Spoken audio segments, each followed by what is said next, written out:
Before we start, just a quick reminder to hit that subscribe button. Only 2% are subscribed at 1,000 subscribers. I'll be posting a special video. He brushed past my arm and yanked the fridge open without a word. I'm Jade, 26, and I froze there holding his plate. The fork on that plate rattled once against the ceramic, then stopped. That tiny sound felt louder than him ignoring me again. I watched his back while he stared into the fridge like it held answers. Food's on the stove, I managed, and my throat felt weirdly tight. I had just finished cooking exactly what he asked for last night. He reached for a drink, shut the door, and still did not look up. You know that instant when your brain starts scanning for your mistake. Mine flipped through the day like a deck of cards on fire. I woke up early, packed his stuff, even called his mechanic for him. Nothing explained the way he acted, like I was background noise. Are you mad at me or something? I asked, and my fingers gripped the plate. The question sounded softer than I meant, almost apologetic already. He glanced over just long enough to make me feel stupid. Not everything is about you, he muttered, eyes back on his drink.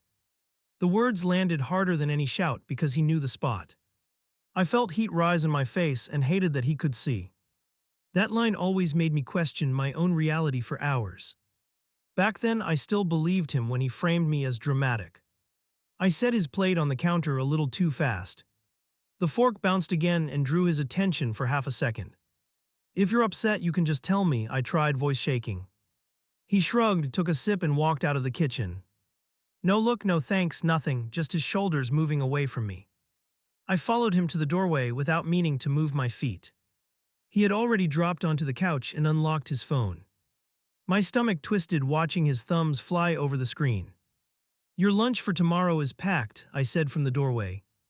I heard myself listing things like I was reporting to a boss. Your gym bag is ready, and I put your meeting notes inside. He scrolled through some video and let my words fall flat. That is the moment something ugly clicked in my chest. All day I had been on his side, on his errands. Now I stood there like free staff waiting for feedback or crumbs. It hit me that silence was his favorite performance review. Okay, cool, he finally threw out, eyes never leaving his phone. No smile, no warmth, just a lazy acknowledgement like tipping change. He turned the volume up, drowning out the noise inside my head. I leaned on the doorframe so I would not pace the room. I wanted to ask what I had done wrong again.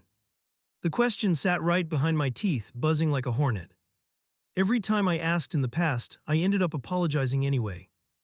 Even when I could not remember what I was supposedly fixing. So I bit my tongue and watched his jaw instead. His face always tightened in that same small way before a freeze. Back then I pretended I did not recognize that warning sign. Now I can see it as clearly as a traffic light. He tossed the phone beside him and grabbed the remote. Turn off the kitchen light, he called out like I was across a warehouse. He did not check if I was tired or in the middle of something. Just another order stacked on top of a long silent tab.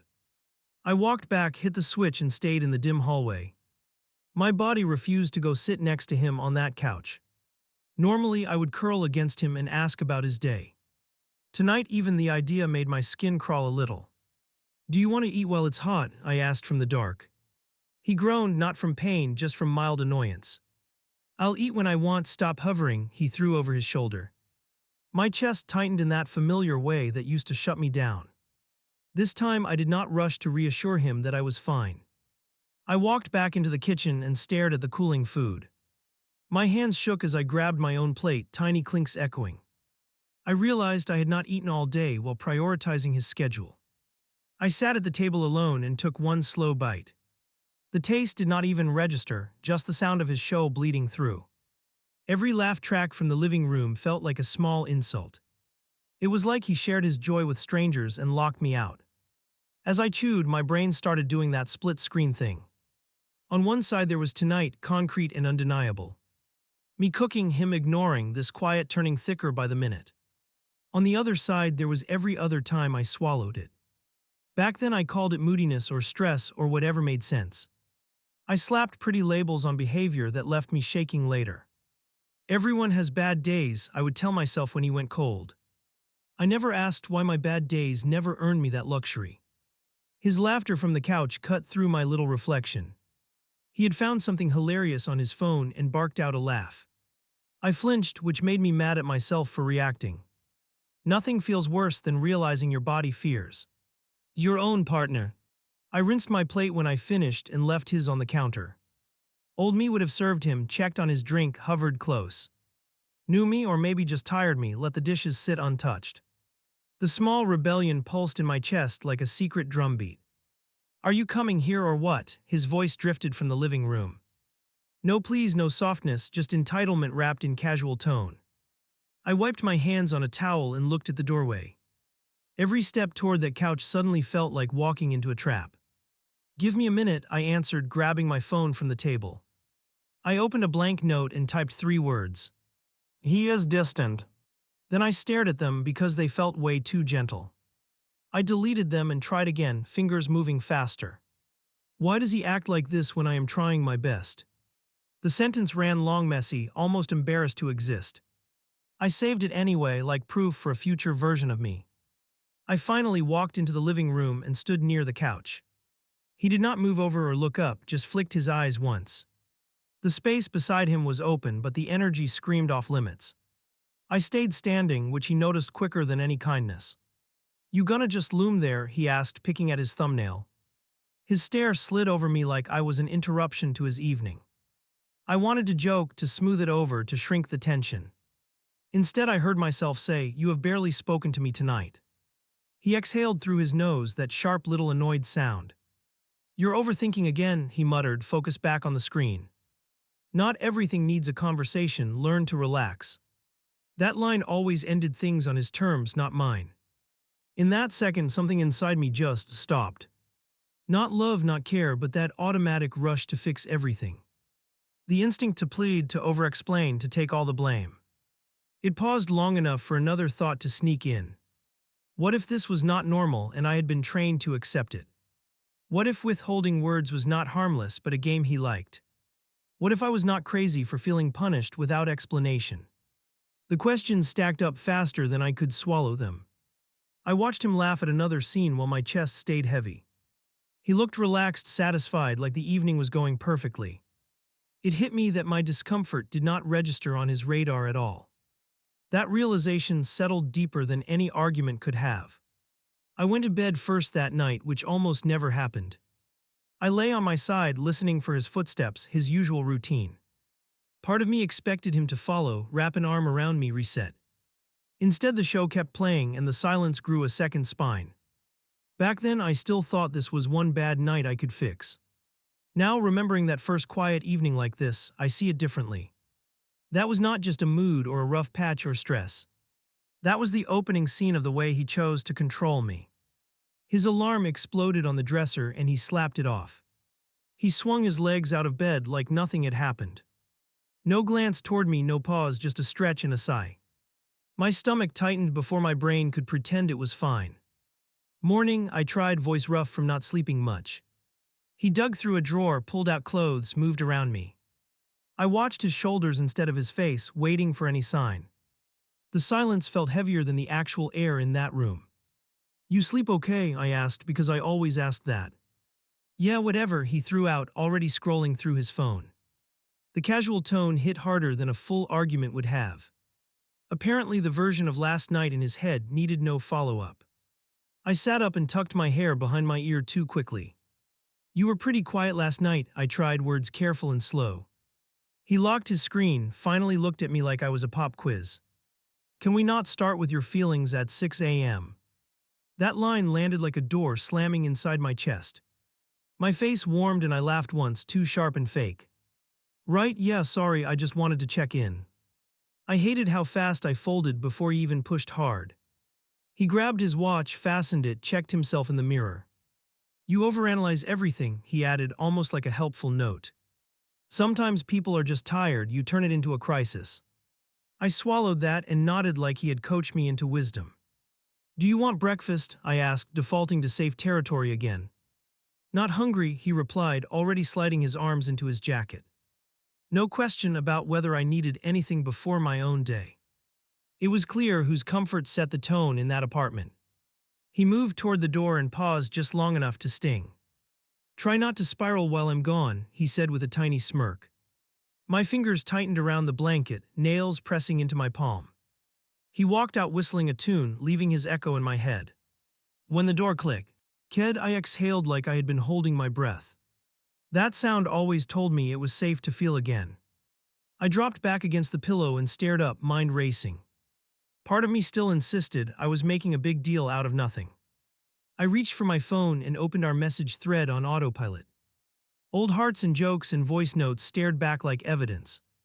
Last text from him was some meme, no good night, nothing else.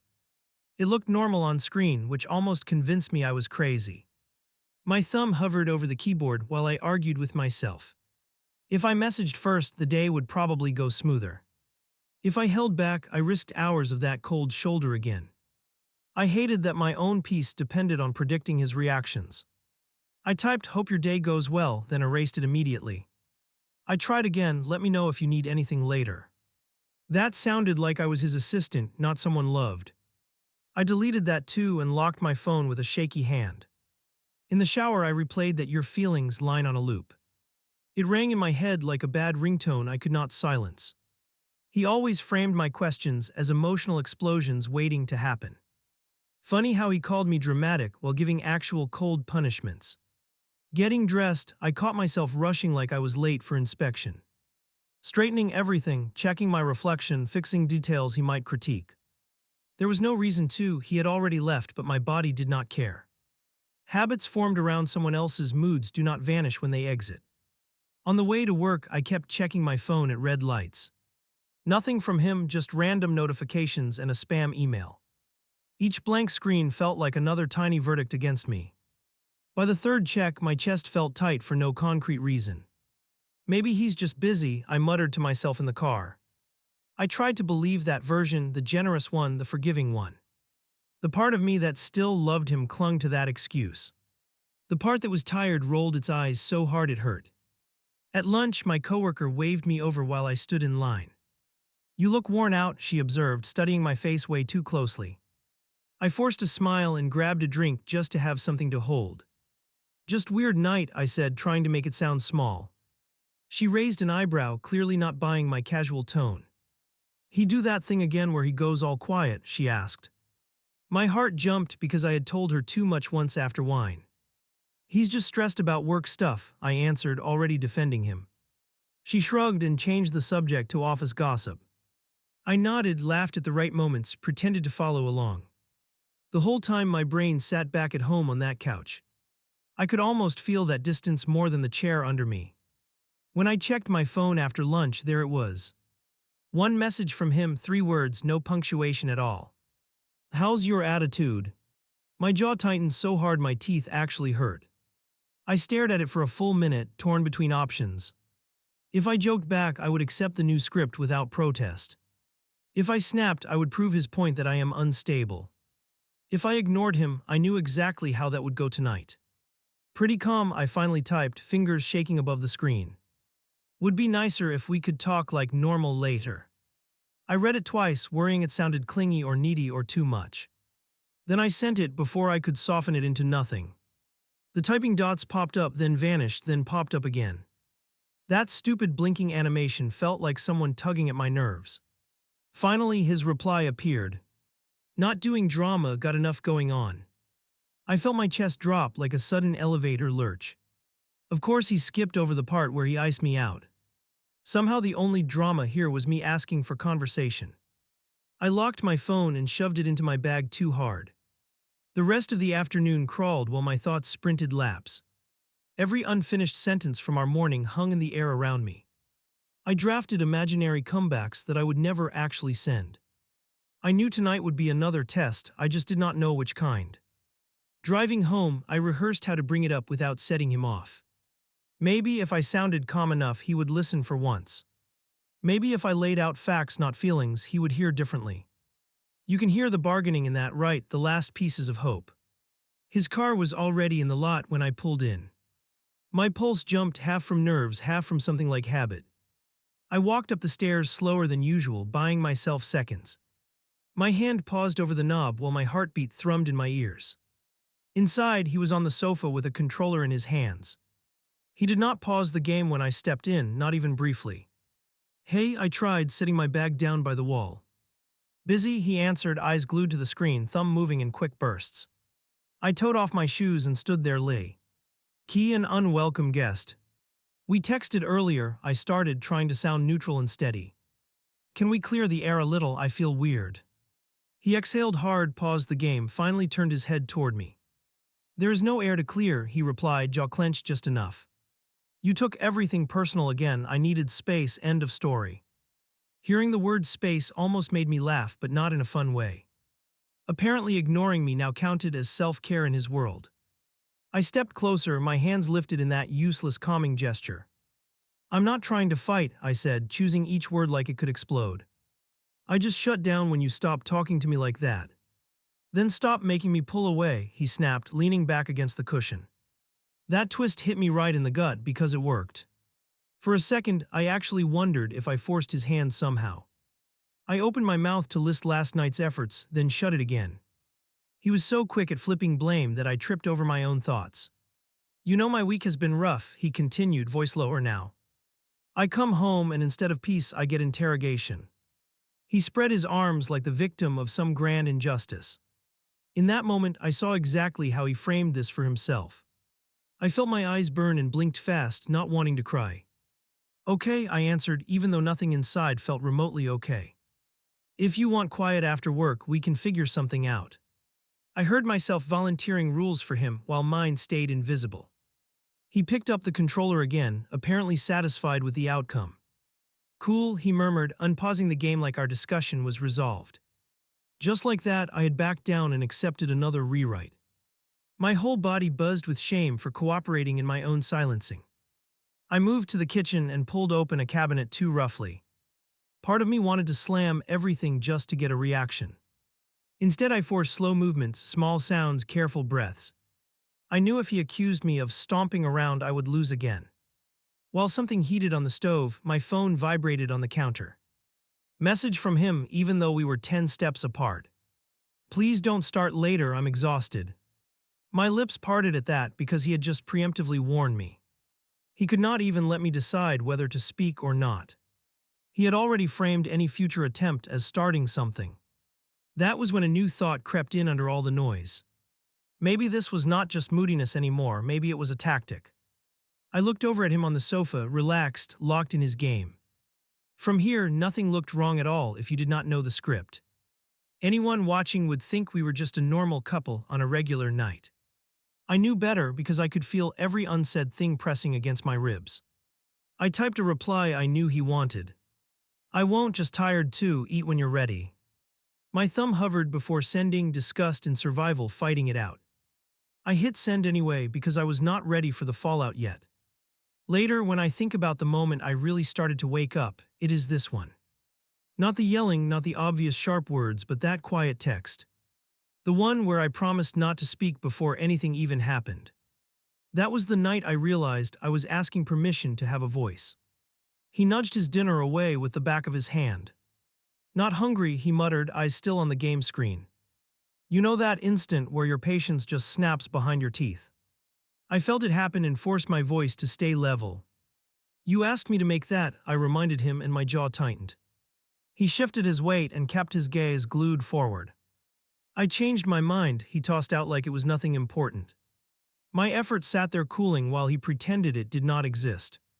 I picked up the plate and heard the utensils clink against each other. Every tiny sound in that room felt aggressive for no logical reason.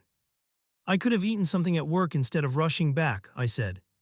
He paused the game and looked over at me for the first time. Here we go again, he scoffed and tilted his head back slightly. You always have to turn things into some emotional situation. I stared at him and felt my chest burn with a mix of shame. Part of me wanted to apologize and part of me wanted to scream. That is not what I am doing, I pushed out slowly and tried to breathe. I am telling you I feel brushed off after I made an effort. He raised his eyebrows like I had confessed to a crime. You could also just let things go once in a while. That line hit me like a slap because I heard the subtext clearly. Letting things go in his language meant ignoring my own hurt entirely. It meant swallowing frustration for the sake of his comfort again. I felt something stubborn in me wake up right then. Letting things go always seems to mean my things, I replied quietly. My voice shook, but I did know. T backtrack for once. He leaned forward with his elbows on his knees and stared. You think you are the only one who sacrifices in this relationship. The worst part is I knew if I argued directly I would lose. He always twisted the conversation until I forgot the original topic. So I bit the inside of my cheek and stepped toward the kitchen. Enjoy your game, I said instead, trying not to sound sarcastic. He scoffed again and unpaused without another glance in my direction. The sound of explosions and shouts from the television filled the room. I rinsed the untouched food down the drain faster than usual. It felt like I was washing away an entire day of effort. Standing at the counter, I caught myself reaching for his lunch container. The motion was automatic, like brushing my teeth at night. I stopped mid-reach and let my hand fall back to my side. If he wanted this much independence, he could handle one basic task. Skipping his prep felt like a tiny rebellion and also a huge betrayal. To him, it would probably seem petty if he even noticed at all. To me, it felt like the first time I chose myself in weeks. I knew I would pay for it somehow and did it anyway. I stepped back into the living room and stood near the doorway. He was fully absorbed again, shoulders loose, face completely relaxed. Any tension from our exchange had already left his body entirely. Meanwhile, mine still buzzed like I had run a marathon in place. I am going to shower, I announced, testing how he would react. Do whatever you want, he replied, fingers flying across the controller. Those 4 words landed heavier than any insult could have landed. There was no warmth behind them, just complete dismissal. Under the water, I replayed that little phrase on repeat in my head. Do whatever you want sounded like freedom but carried a nasty edge. What he actually meant was you are alone in this, figure it out. I rinsed my hair and tried not to cry over a stupid sentence. When I came back out, he had moved on to his phone again. The game menu glowed on pause while his thumb scrolled quickly. A small laugh burst out of him at something I could not see. He had more energy for strangers on the internet than for me. I sank onto the far end of the couch and pulled my legs up. He did not shift over or reach out like he used to do. We sat inches apart and might as well have been in different houses. I looked straight ahead and felt the gap between us grow wider. After a few minutes, I took a breath and tried one more time. Can we at least talk about how this keeps happening? I asked softly. His jaw flexed and his eyes stayed fixed on his screen. There is nothing to discuss, you just want to argue. That line knocked the wind out of me more than any shout would. If I tried to explain myself, I was accused of stirring chaos. If I stayed quiet, I walked around carrying everything alone. There was no version where my needs fit comfortably in this space. I went to bed before him again and lay on my side. I watched the doorway, expecting him to eventually come through. Sometimes he would slide in next to me and act like nothing happened. That night the minutes dragged and the space beside me stayed empty. When he finally entered, I pretended to be curled up asleep. The mattress dipped as he climbed in without touching me at all. He put an arm under his head and stared up at the ceiling. I could feel the distance in every inch of that bed. You know I cannot deal with constant drama, he muttered into the dark. I kept my eyes shut and my breathing steady just in case. You really need to figure your issues out, I cannot be your therapist. Hearing that while I lay still like furniture almost made me choke on air. I wanted to snap up and shout that my issue was his behavior. Instead, I stayed frozen and let the words soak into my skin. In that instant, I honestly wondered if I really was broken somehow. That doubt is what kept me quiet and burning from the inside. The next morning, his alarm blared and he moved around the room. He checked his phone first thing and smiled at some notification. Running late, he announced while pulling on jeans near the dresser. Can you grab my lunch? I do not have time. My brain stalled because there was no lunch waiting this time. The container shelf was completely empty since I skipped it on purpose. He opened the refrigerator and frowned when he saw the bare spot. So you just did not bother? He asked with this slow disbelief. I felt that old guilt surge up and slam against my ribs. You told me to stop making everything about you last night, I answered. I figured you would handle your own stuff today like an adult. The moment I said it, I knew I had stepped over one of his lines. He turned to me fully for the first time and narrowed his eyes. Wow, he scoffed, grabbing his keys from the hook near the door.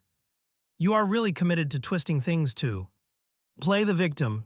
The word victim hit me harder than I want to admit even now. I am not trying to play anything, I responded, heart pounding in my chest. I am tired of acting like a maid who also apologizes on top. His nostrils flared and his face tightened in a way I recognized. That was his warning expression before he shut down completely. Cool, he said flatly and pulled the door open with one sharp motion. Enjoy this little attitude while it lasts, I am done talking. The door closed behind him harder than usual and the walls rattled. The phrase done talking bounced around the room long after he left. I stood in the quiet and felt my palms start to sweat. I knew what done talking meant with him, I had lived it before. Days of short answers, eye contact that went straight through me. Me bending over backward just to get back to neutral. This time I grabbed my phone and texted my friend before I could chicken out. Can you grab coffee tonight? My brain is a mess. She replied almost instantly with a time and a heart. I agreed before I could invent another excuse to cancel for him. At work, I checked my messages, every break out of habit again. Nothing from him during the whole morning, no joke, no update. My chest felt restless, but not in the same way as before. Under the worry, there was a thin layer of anger I could finally feel. Around lunch, he finally sent something and my hand almost dropped the phone. Hope you had fun skipping one small task, this day has sucked. The guilt rose automatically, ready to take over like usual. Then I noticed he still had not asked how I was doing. I typed erased, then typed again by reflex like always. In the end I wrote, sorry your day is rough, I had one too. Then I left it like that, no promise to fix anything for him. My finger hovered, but I forced myself to hit send. He left me on read for hours, which should not mean anything. With him, unread messages used to turn my stomach inside out. This time I looked at the little status and rolled my eyes instead. I hated that it still affected me and also felt proud that it hurt less. By the time I walked into the coffee place after work, I was shaking. Not just from him, from my own decision to talk out loud about it. My friend waved me over and pulled me into a quick hug. Tell me everything, or at least the parts you can handle, she urged. I started with the dinner he pushed away and my skipped lunch prep. The words tumbled out in fragments while I wrapped my hands together. Halfway through, I stopped and laughed in this weird, bitter way. If you heard this from someone else, you would call it a red flag. She leaned back and gave me a look that answered that question instantly. You know this is not just an attitude problem, right? She asked quietly. This is punishment. He withholds basic respect to keep you in line. Hearing the word punishment made my stomach twist like a knot. I wanted to argue, to say it was just stress or miscommunication. Instead, I picked at a napkin edge and stared at the table. I keep thinking if I support him more, he will relax, I admitted. Even as I said it, I knew how desperate and one-sided it sounded. Support is not supposed to feel like walking on eggs, she replied. Partners talk, they do not freeze each other out to win arguments. I had no quick response, only the image of him eating alone tonight. If he even made himself anything at all after my little rebellion. On the drive home, her words bounced around in my head nonstop. Punishment withholds win, those were not words I wanted near us. I kept telling myself she only heard my worst moments, not the good ones. That is how I excused so much, by hiding the full picture from myself. When I opened our front door, his shoes were lined up by the wall. The television hummed quietly and he sat there scrolling his phone. He did not look up when I entered, not even a quick glance. That one gesture told me exactly what I was walking into. I am back, I announced, setting my bag down in the same place as always. Nothing from him, not a nod, not a single syllable. He might as well have turned into a statue occupying our couch. The silence from his side of the room scraped down my nerves. I walked to the kitchen and filled a glass just to stay busy. Every movement felt too loud, like any sound might trigger something. Finally, I stepped back in and stood between him and the screen. Can you stop ignoring me and speak like a grown person? I asked. He lowered the phone slowly and stared at me with this bored expression. I am respecting your wish, he answered, voice weirdly calm. You wanted to handle your own stuff, remember, enjoy it. There it was, twisted into yet another reason to pull back. You are not respecting anything, I shot back, hands shaking at my sides. You are cutting me off because I did not pack a meal once. Hearing it out loud like that made even he realized how absurd it sounded. His eyes narrowed and his mouth curled into a tight, almost smile. If you keep talking like this, I really will stop for good, he warned. That line lodged itself deep inside my chest and stayed there. It was not just a mood anymore, it was an open threat. In that moment, I realized his silence was not an accident, it was leverage. He walked past me and grabbed his keys without a glance. Not talking, he muttered, hand already on the doorknob. My throat tightened, but I moved to block the exit. You cannot freeze me out every time you dislike something. His jaw flexed and he stared through me like I was furniture. You were warned, he answered, voice low and weirdly calm. You keep pushing, I shut off, that is how I protect myself. So now I was a threat and his quiet was self-defense. Protect yourself from what? I asked and my palms started to sweat.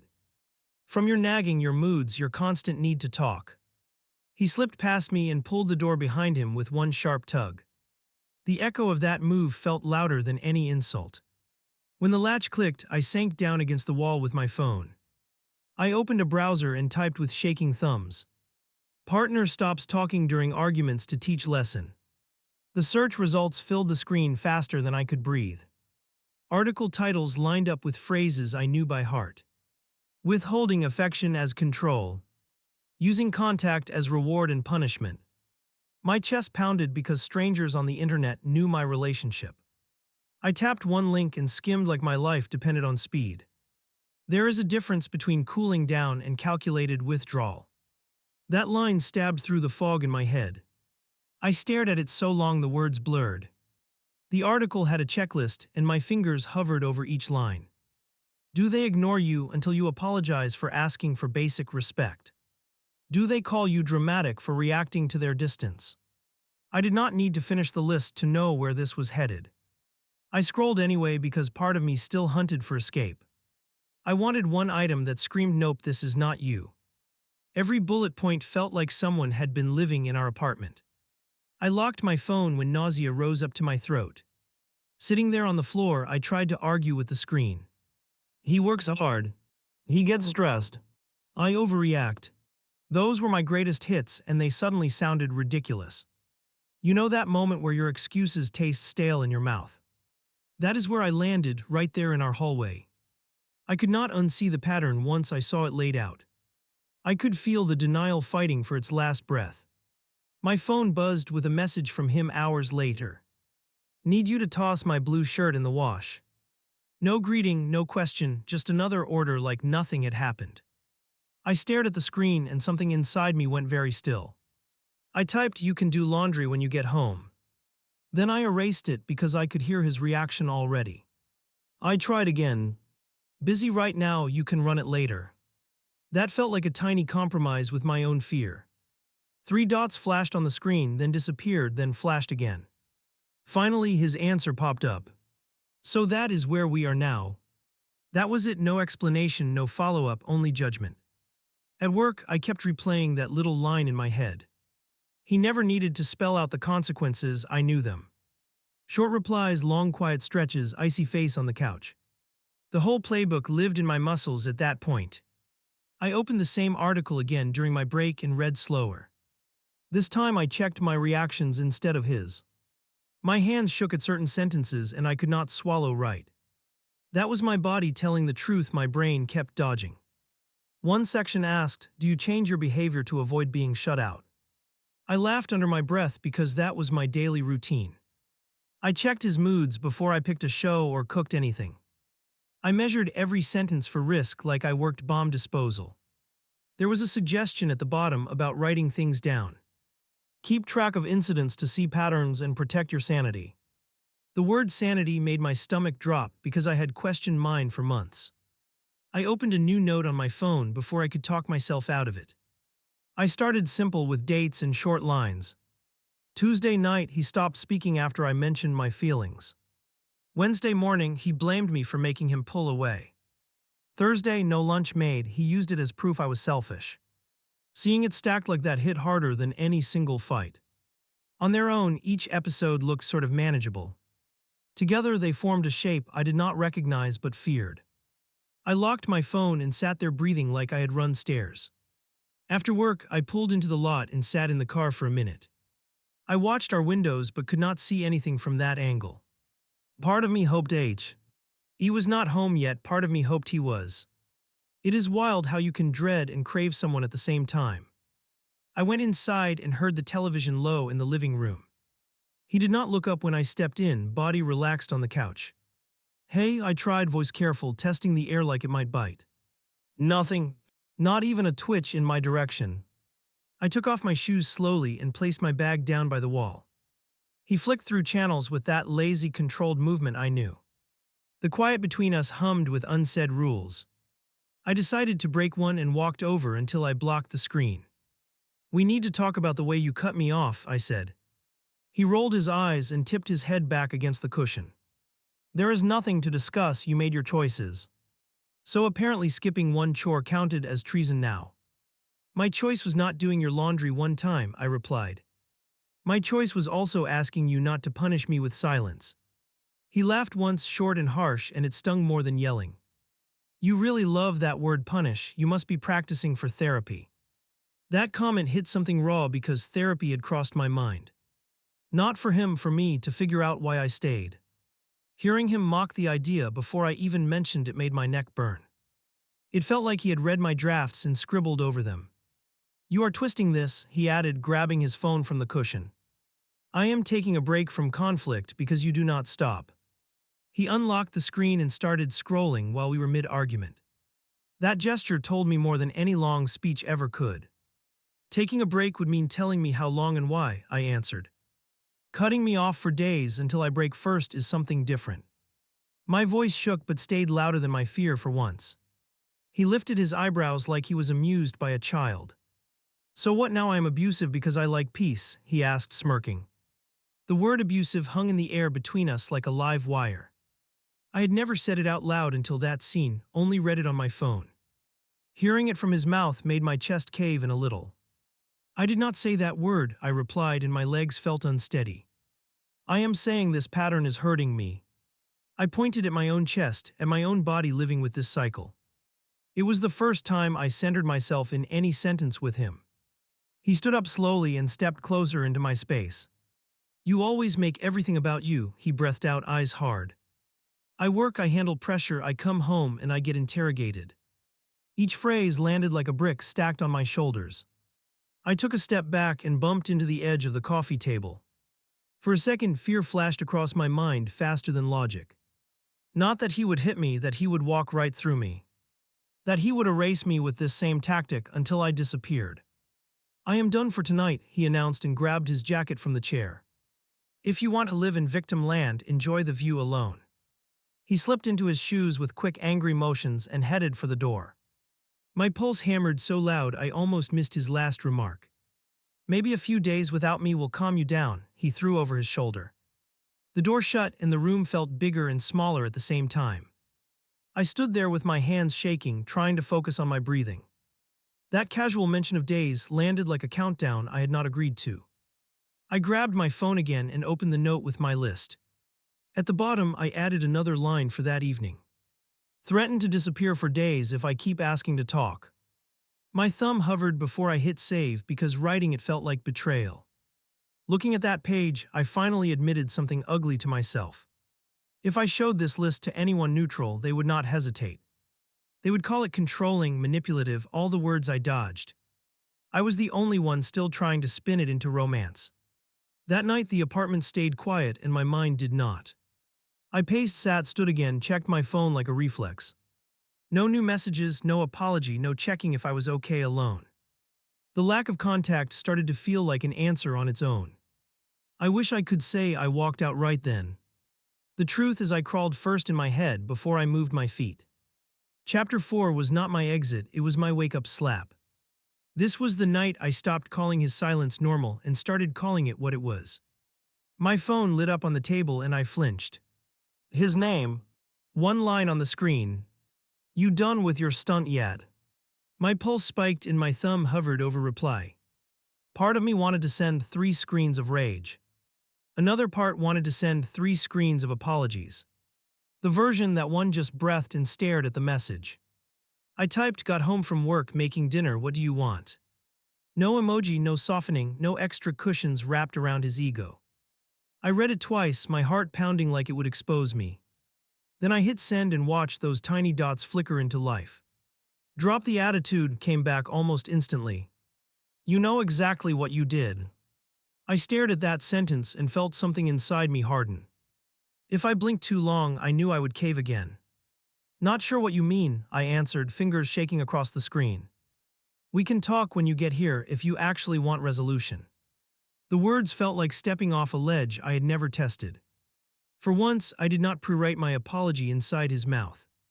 There was a pause long enough for me to doubt everything. Then, whatever, I am on my way, do not start when I walk in. He always stacked rules before even opening the door. I put the phone down and realized my jaw was clenched. I caught my reflection in the microwave and almost laughed. I looked like someone bracing for a storm they already knew. Knowing did not make it easier, it just made it impossible to lie. The lock turned and my whole body went rigid out of habit. He walked in, tossed his keys on the counter, checked his phone again. His eyes slid over me once, then away like I was a coat rack. I forced myself not to rush over and read his mood. Food ready, he opened a cabinet, not even facing me. Almost, I answered, keeping my voice flat and steady. You can fix your plate when you are hungry. His head jerked slightly like he heard a new language. Oh, so that is how it is now, he asked, leaning on the counter. You get one article in your head and think you are above everyone. My stomach flipped because I had never mentioned reading anything. The fact that he guessed it told me he knew exactly what he was doing. I am not above anyone, I said, fingers tight around the spoon. I am just tired of being punished by silence when you are upset. I watched his face carefully, waiting for that familiar shift. Instead, he let out a short laugh that did not touch his eyes. You love that word punished, he replied, shaking his head slowly. Nobody is punishing you, I am just not engaging with childish behavior. He scooped food onto a plate with loud, deliberate clinks. Every sound felt like a tiny performance for an audience of one. We sat at the table and ate without looking at each other. Forks moved, jaws worked, chairs squeaked, nothing else filled the air. I focused on swallowing without choking on my own resentment. He finished first and pushed his plate away like he was dismissing the moment. So are you done with this phase, he asked, arms folded across his chest. Or do I need to wait it out while you play victim? The word hit fresh every time, even when I expected it. My instinct was to jump in and prove I was not that. Instead, I sat up straighter and stared back at him. I am not acting like anything, I answered, voice low but clear.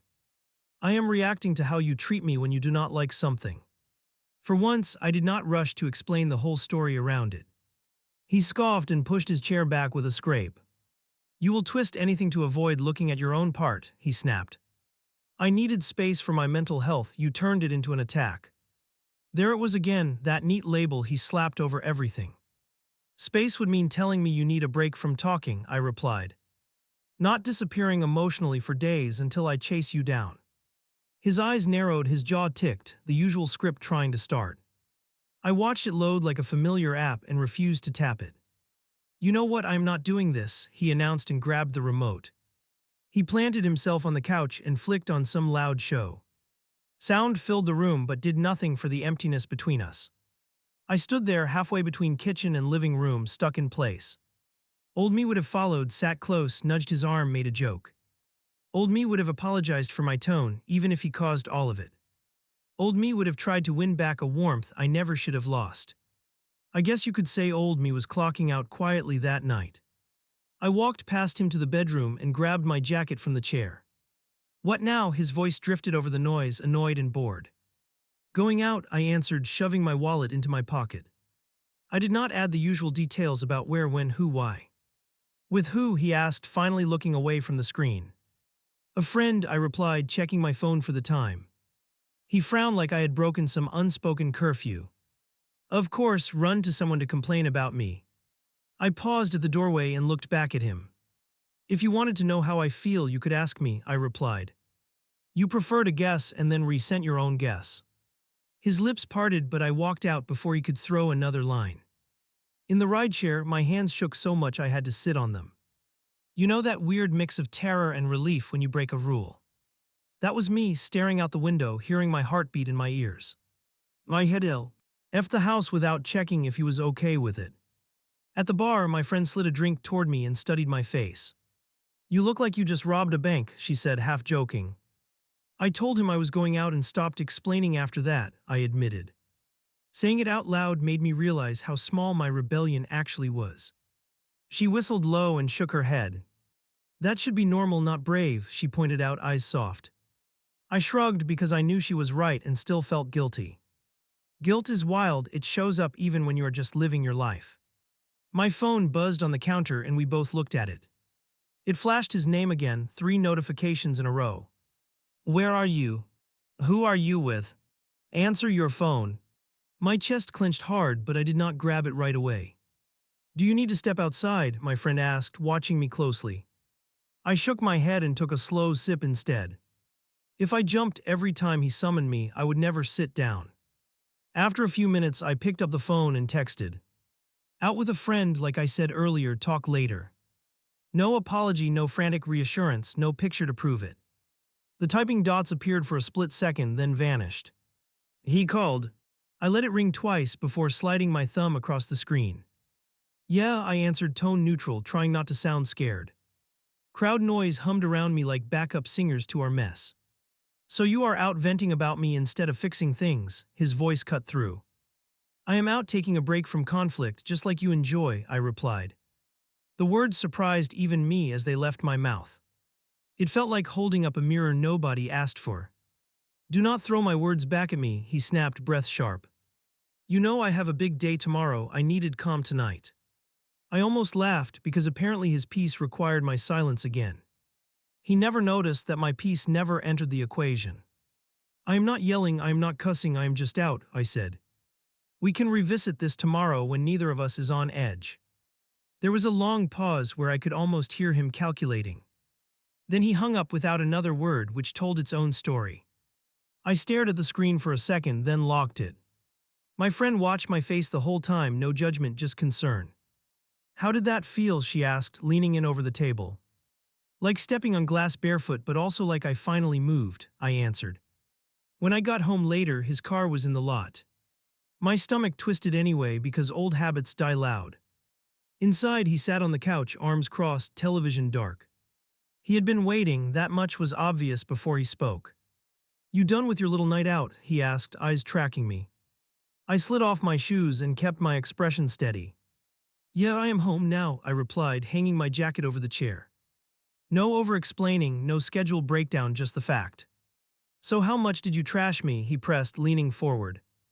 I raised both eyebrows because the answer annoyed him more than anything. We talked about me, about how I felt because I exist too, I replied. His mouth tightened, that tiny twitch he gets right before a shutdown. You are unbelievable, he muttered, pushing himself up from the couch. I am the one who deals with real pressure and you run around whining. He paced once, then stopped right in front of me. You know, a lot of people would be grateful for someone like me. Then maybe you should date one of them, I answered before thinking. The words flew out and landed between us, heavy and dangerous. For a second, the room went completely quiet except for our breathing. Even I could not believe I had actually said it out loud. His eyes widened, then narrowed, and he let out a low laugh. There it is, he said, pointing at me like he spotted something rare. The real you, the ungrateful one, the one who pushes good people away.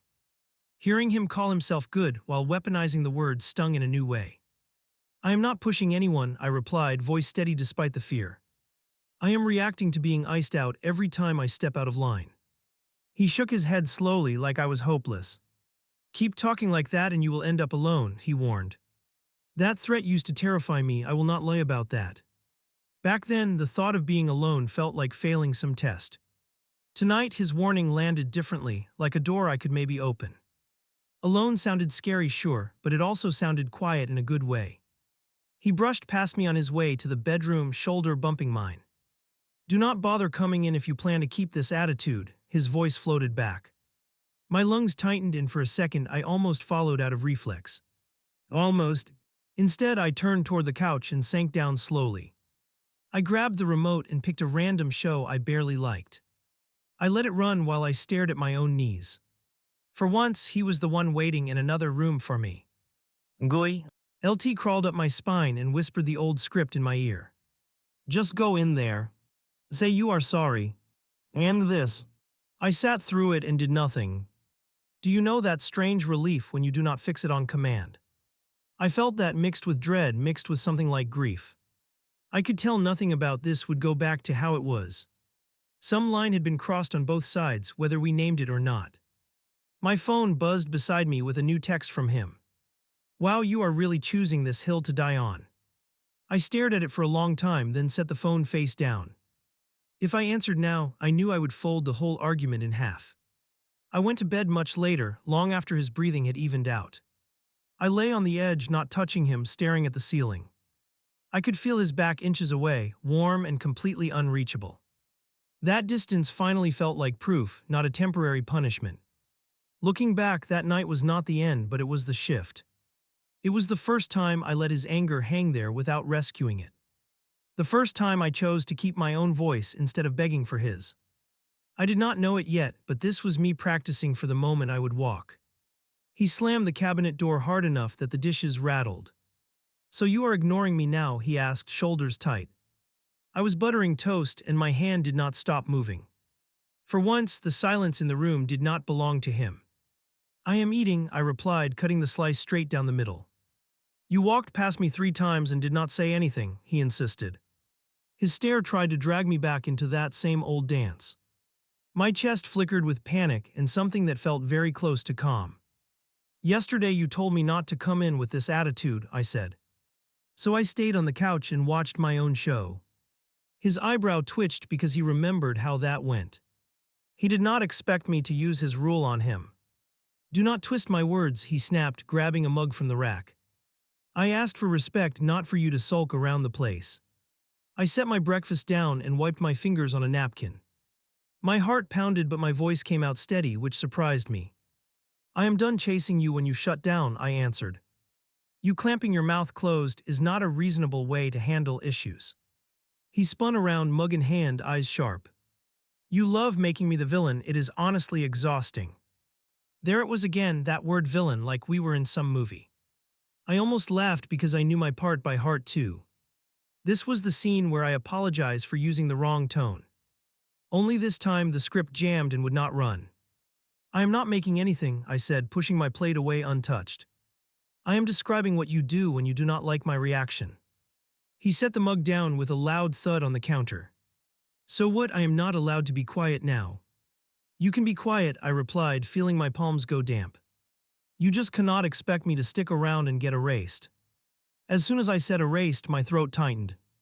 That was the word I had been dodging the whole time. He let out a dry laugh and paced between the counter and sink. You are unbelievable, you know that, you twist everything into trauma. He waved his hand at the room like it was a courtroom. If I talk, you complain, if I do not, you complain. You do not talk, I countered, my fingers gripping the edge of the table. You disappear inside your own head and wait for me to crawl back. He opened his mouth, then shut it, which told me I was right. He hated when I named the thing directly. I pushed my chair back, the sound sharp in the kitchen. Today I am not crawling anywhere, I said, standing up. Today you can go quiet all you want, I am making my own plan. He frowned because that part was new and new scared him. What plan? He asked, crossing his arms over his chest.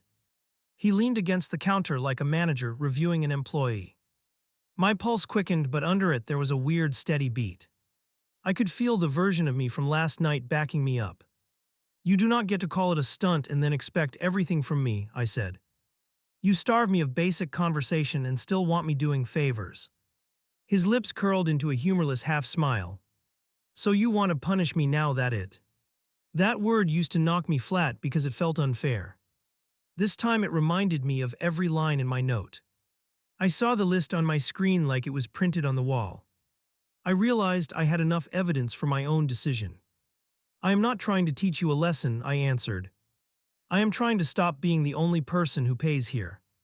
He snorted and checked the time on his watch. I do not have energy for this before work. He grabbed his bag and slung the strap over his shoulder. On his way out of the kitchen, he brushed my elbow. Get your head straight while I am gone, he said. When I get back, this attitude better be gone. Leave. The door closed and my shoulders actually dropped with relief. I waited for the usual panic to roll in and crush me.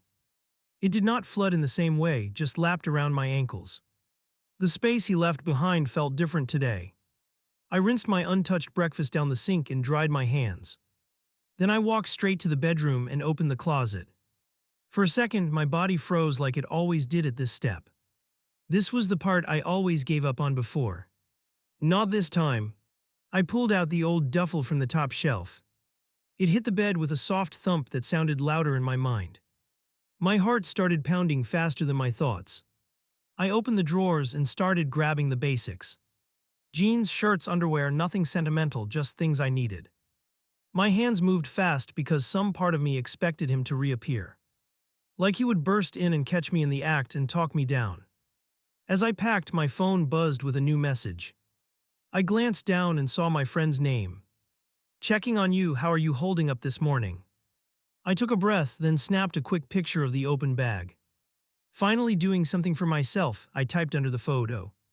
Even seeing the words on the screen made me lightheaded. She replied with 3 words. "Proud of you." I swallowed hard and kept folding. I threw in documents, chargers, a jacket, the note from my doctor. Anything I would hate to leave behind if things got nasty. I left the framed photos on the dresser on purpose. They belonged to the girl who tolerated all of this, not to me now. Once the bag was full, I zipped it halfway and sat down. My legs trembled from adrenaline and maybe fear. I stared at the wall and questioned everything twice. Was I overreacting? Was I ungrateful? Was I wrecking something fixable? Then I pictured myself in another 3 months. Still tiptoeing, still apologizing, still begging him to speak. My shoulders tensed at that image more than at my open bag. That answered the question better than any article. I grabbed a scrap of paper from the nightstand drawer and a pen. My hand shook, but the words came out clear. "I cooked for you, ran around for you, let you freeze me out for you. From now on, I will not do that to myself for you." I stared at the lines and crossed out the first one. Too dramatic. Too long. Too much explanation for someone who never listened anyway. I started again, shorter this time. "You wanted distance every time I had feelings. Now you can have all the distance you want. I hope it finally feels as good as you imagined." I set the pen down before I could soften the message. I folded the note and placed it where he could not miss it. Right by the remote, directly in his routine. Then I went back to the bedroom and finished zipping my bag. The sound felt like closing a chapter by hand. When I tried to lift it, my arms wobbled more from nerves than weight. Still, I got it off the bed and into the hallway. Every step toward the door felt like wading through heavy water. But my feet kept moving, even when my chest tried to retreat. The knob turned under my palm, and I hesitated for 1 second. I could still drop the bag, erase the note, pretend this never happened. I could cook dinner, laugh at his jokes, wait out the next shutdown. I knew exactly how that future looked, and it made my stomach roll. I opened the door and stepped into the hallway. I closed it gently behind me because there was no need to slam. The world outside that apartment felt strangely normal. People walked, dogs, a car passed, life kept going. Halfway down the stairs, my phone rang in my pocket. His name flashed across the screen with that familiar photo. For a moment, my thumb twitched toward accept out of pure muscle memory. Then I pressed decline and kept walking. He called again 2 seconds later, then again. By the third call, my chest had started to seize up. I stopped near the bottom of the stairs and forced myself to breathe. The ringing stopped and turned into new messages. "Where are you? Answer right now. If you walk out over this, you are insane." Each line popped up one after another like rapid fire. I typed back with shaking fingers.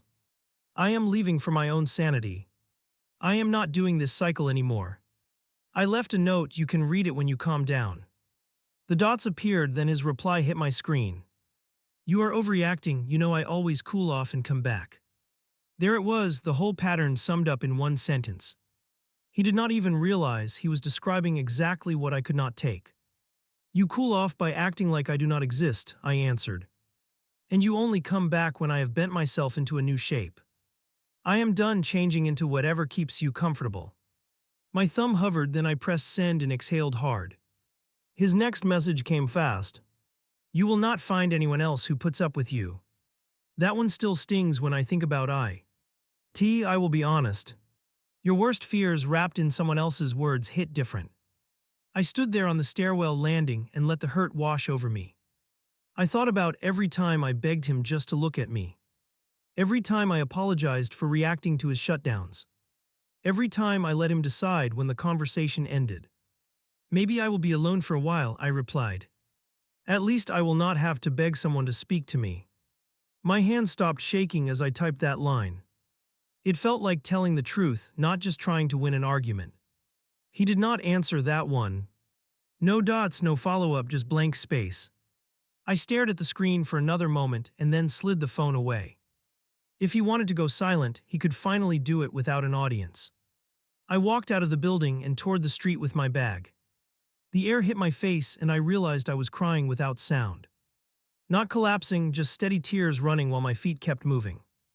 It felt like my body was 2 steps ahead of my brain.